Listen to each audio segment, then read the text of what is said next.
নিশ্চয়ই যাদের জন্য পূর্বেই আমার পক্ষ থেকে কল্যাণ নির্ধারিত ছিল, তাদেরকে জাহান্নাম থেকে দূরে রাখা হবে।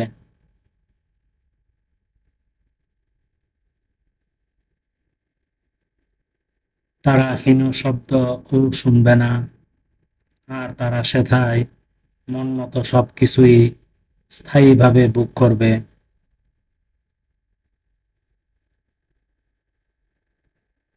কিয়ামতের ময়দানের মহাভীতি তাদেরকে বিষণ্ণ করবে না।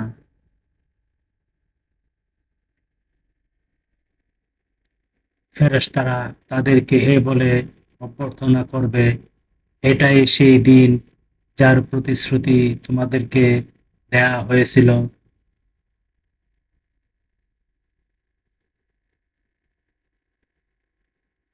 সেদিন আমি আকাশমণ্ডলীকে গুটিয়ে ফেলব, যেভাবে লিখিত দপ্তরসমূহ গুটিয়ে নেওয়া হয়।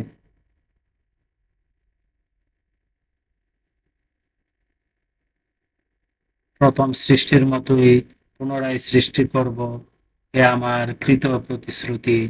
আমি অবশ্যই তা পূর্ণ করব।